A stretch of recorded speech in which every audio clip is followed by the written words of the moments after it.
Hi guys, my name is Mackenzie Lawn and this is my presentation for this week's article in Stile Mahleriano, Quotation and Allusion in the Music of George Crumb by Stephen M. Bruns.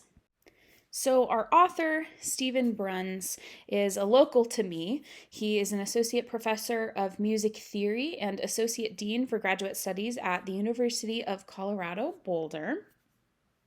He has his BME from Northern State College and then got his master's and his PhD in theory from the University of Wisconsin-Madison.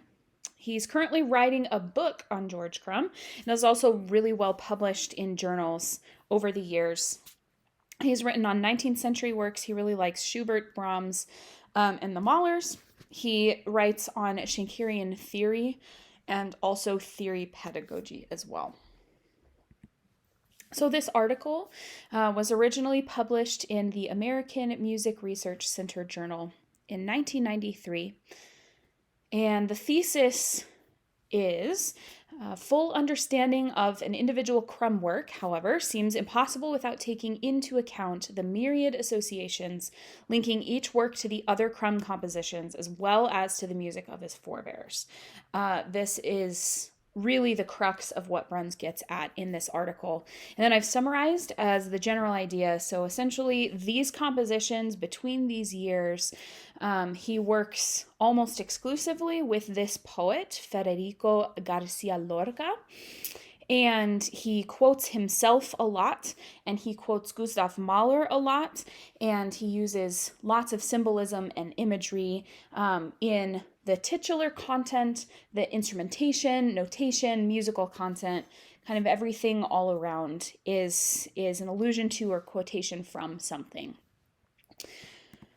I thought this quote by George Crumb was really interesting, and it also gets exactly at what Bruns is saying here in this article. I sense that I'm further elaborating seeds that were already planted in earlier works. There's another quote from Crumb towards the end of this presentation that sort of ties this idea up with a bow, but Crumb knew what he was doing and how he was writing. So let's get into some specific compositions. Each one of these I've tried to break down into a little bit more consumable content with each one of these things addressed. So instrumentation and text content, and quotations and allusions, compositional form, notational idiosyncrasies if they were noted, and then other notes if there was anything of interest in there. So our first piece is Night Music 1. It was composed in 1963, and he finished it in Boulder, Colorado, which is just like 20 minutes down the road from me. Our instrumentation for this work is soprano, piano, celesta, and percussion, which as we get into the other pieces, you'll see this is one of the more, I would say, traditional singer and chamber ensemble variations. There's definitely some interesting things that he does later on in some of the other pieces. His text content comes from two of Lorca's poems, La Luna Asoma and Gacela de la Terrible Presencia. He didn't use any direct quotations in this piece, but he did allude to quite a bit here.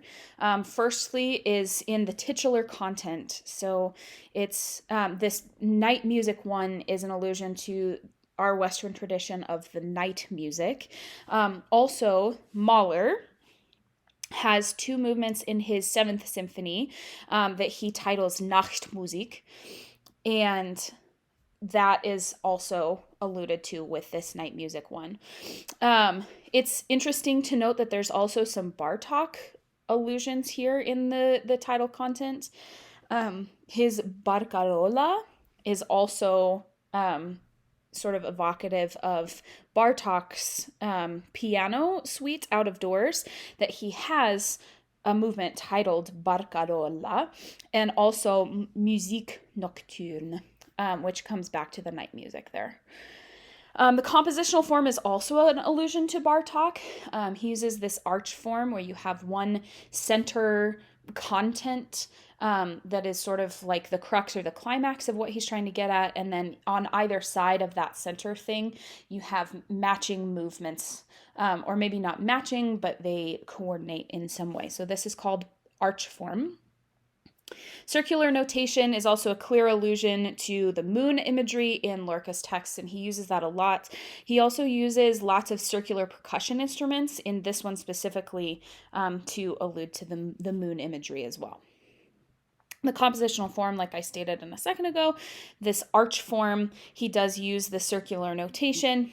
And then other notes, this is Crum's first use of something theatrical, at least in these set of compositions, where he creates this water gong effect. A percussionist is playing a role on this tam-tam as it rises out of a pool that it's been submerged in. So it creates this sort of like descending glissando effect. It's also very theatrical to the rising of the moon and everything like that. Moving on to the next one that Bruns covers, 11 Echoes of Autumn, written in 1965. The instrumentation of this one is violin, alto, flute, clarinet, and piano. And then he reuses this same poem, Gacela de la Terrible Presencia, from Lorca. He does use direct quotations. The violinist and alto flutist whisper some of the same text from this Lorca poem as is shouted by the soprano in Night Music 1. So that's supposed to be a direct callback to Night Music. And obviously there are also lots of allusions. In terms of titles and text content, specific use of the autumn, 11 Echoes of Autumn, could reference back to Mahler's Der Einsame im Herbst, which is like the longing of autumn. And the subtitles of the piece also reference Night Music 1. Also, the violinist temporarily holds his instruments as a mandolin, and there's this big long string of mandolin/lute imagery that we'll get into later. But this begins it, and that's all sort of a reference back to Mahler's Der Abschied from Das Lied von der Erde. He uses arch form again here for the composition. And then he does use circular notation again, but part of Lorca's text references broken arches, and so instead of it being a full circle, he uses a couple broken arches to make up the circle as sort of an allusion back to that. The next piece is Echoes of Time in the River, finished in 1967. Interesting fuller arrangement here of the instruments: 3 flutes, 3 clarinets, 3 horns, 3 trumpets, 3 trombones, timpani, 6 percussionists, 2 pianos, mandolin, harp, and strings. And then some of those other instruments are also doubling. There's a piccolo in there, and a couple other things that are doubling in there. Text content is from that same Lorca poem, and he does use direct quotations. I thought this was really interesting. So the same text that he's used in the previous two, the trombonists whisper through their horns as a part of the performance towards the beginning. And he uses this as like wind music, I think is what the author calls it. So I thought that was really interesting. And then definitely some allusions as well.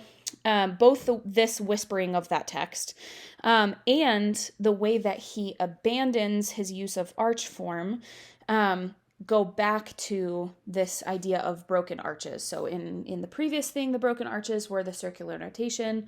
But in this case, he's actually like breaking the arch. He's stopping using the arch form as a way of breaking the arch. And in this case, he uses a form movement compositional form. He uses circular notation again in this piece. And I did find through a quick internet search that the Echoes of Time in the River did win the 1968 Pulitzer Prize in Music. I thought that was really interesting. And there are some hard hitters, definitely a lot. I'm not remembering off the top of my head, but very recognizable names on the panel for that. So I thought that was cool. Next, we move on to Songs, Drones, and Refrains of Death, finished in 1968. There's a lot here going on, so apologies for the small text. But Stephen Bruns really did get into the nitty-gritty with this because there's a lot that Crum does in this piece. The instrumentation of this is baritone singer, guitar, double bass, percussion, harpsichord, piano, soprano, saxophone, and harp. which in my opinion is a very unique set of instruments, for sure. He uses Lorca texts again. He uses la guitarra, and then Casita del Herido por el Agua, as well as Casita de las Palomas Oscuras. So lots of different texts, nothing from the same text that he's used before, though there are allusions to his previous works here. Direct quotation wise, Mahler's Fourth Symphony contains a very memorable moment with this pianissimo sleigh bell tremolo, and he also uses this at the very beginning of Songs, Drones, and Refrains of Death, Crumb does. So that's his direct quotation there. And then allusions, there's a ton to unpack here. His opening pitches oscillate between a B and a G sharp, which is something, this minor third, that Mahler does a lot in his compositions. And he consciously evoked that by using the same minor third oscillation. Cadenza segments for the electric guitar, which I think in this case, the electric guitar just means amplified guitar, because depending on the website that I looked at when I was looking through some extra stuff for this, it either said amplified or electric guitar. So anyway, cadenza segments for electric guitar evoke Lorca's poetry of a lamenting guitar in La Guitarra, which ties into this mandolin theme from 11 Echoes of Autumn that will sort of trace the root back later on in the presentation. He uses circular notation, same with the poetic imagery, although this time it's not the moon. It's really interesting in the Casito del Herido por el Agua.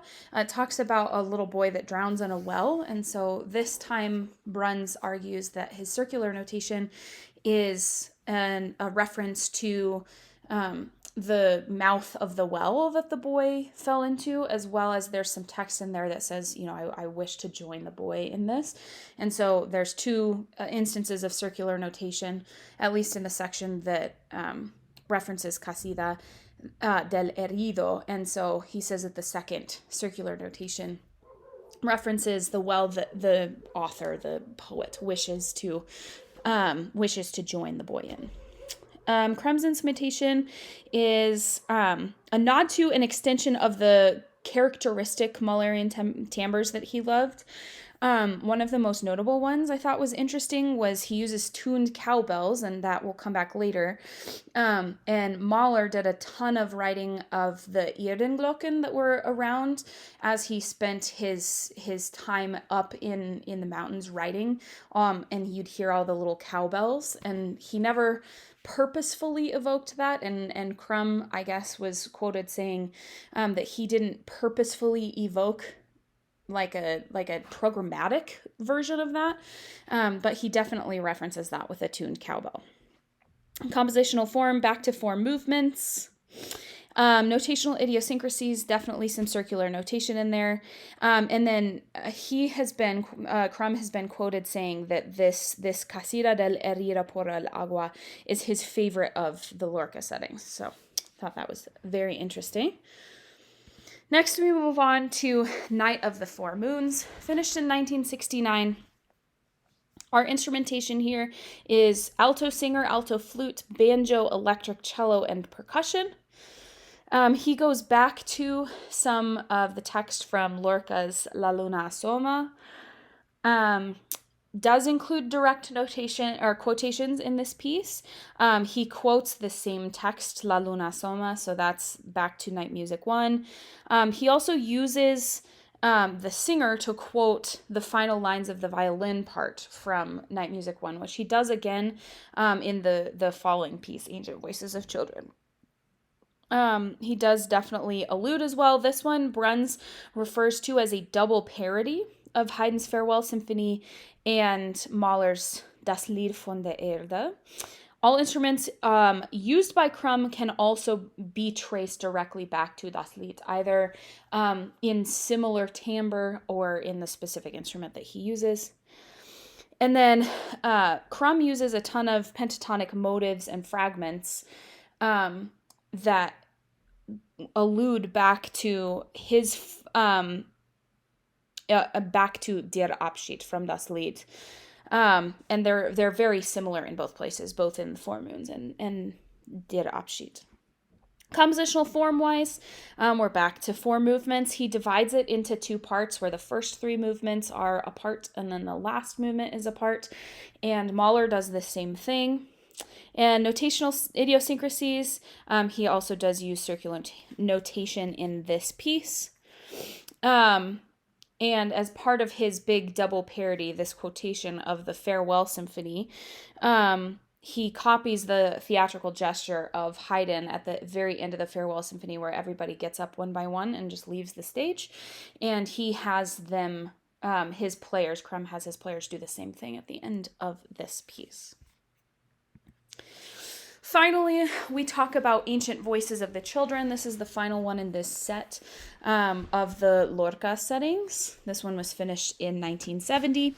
Instrumentation is soprano, boy soprano, oboe, mandolin, harp, amplified piano, and percussion. Text content comes from Lorca, but neither the article nor a cursory internet search is able to identify specifically which poems, but he does use his text. He does use direct quotations in this. He quotes Mahler's Der Abschied with instrumentation mostly going after timbres. And then specifically in this little oboe turn figure that Bruns goes into detail about exactly how he quotes it and whether he uses the exact thing and then moves it up or down, or whether he turns it into a chromatic neighboring tone turn instead of what Mahler originally wrote. Really interesting. He also quotes this oboe. He calls this the Abschied motive in the boy soprano's line, but he moves it up a third, which is interesting because it goes back to the whole Mahler thirds thing that he was doing with some of his earlier pieces. Definitely some allusions. The text chosen by Crumb evokes some of the same imagery and content of the text used by Mahler for Der Abschied, wandering in the mountains, and wanting to connect with God. There's also some timbral evocations of Mahler's 6th and 7th Symphony with this, back to this oscillating minor third pattern. 5 movements for this piece. He didn't note in the article any notational idiosyncrasies, though I wouldn't be surprised if there were some circular notation in there just based on how things have played out so far in this set of pieces. And then Bruns talks about that this piece is the climax of Crumb's quotation of Mahler. He says, as if distinct, half-remembered echoes of the past are coming into conscious focus. So I thought that was really interesting to include. So now we'll talk about this whole tie of the mandolin and guitar through Crumb's compositions and where it came from and kind of the journey that he goes on with this. So in Mahler's Das Lied von der Erde, it references the lute as the poet-composer's ultimate form of expression. So if you're using your lute, you're fully expressing whatever it is that you want to say. And so Crumb goes on this journey of allusion all the way to directly using whatever his lute is. And in a lot of the cases, he uses a mandolin as this image of the poet-composer's lute. So Night Music 1 doesn't contain a mandolin, but it alludes to Mahler's Nachtmusik movement from the 7th Symphony, which does. Also, he has his violin player imitate the mandolin player. 11 Echoes also has that. Songs, Drones, and Refrains has an electric guitar as like the surreal version of the guitar, also used in Mahler's 7th Symphony. So this is all sort of building. This is the same idea of the lamenting. This is the poet-composer's way of expressing. Four Moons references Mahler's farewell music, alludes to the mandolin's role as the poet. So this is touching on Das Lied, where Mahler really presses into this idea. It also uses a banjo as a combination of Mahler's mandolin and guitar. This is Four Moons, uses a banjo. And it's interesting that he uses that to evoke his lute, his expression, because he's from Appalachia. And so the banjo is a very fitting use for that. Then Ancient Voices actually uses a mandolin as a part of the instrumentation, finally bringing this relationship full circle. So I thought that was a really interesting line to trace there through all those pieces. Ending with a quote from Crum that I think ties a bow perfectly on what Bruns is trying to capture through this article. I think composers are everything they've ever experienced, everything they've ever read, all the music they've ever heard. All these things come together in odd combinations in their psyche, where they choose and make forms from all their memories and their imaginings.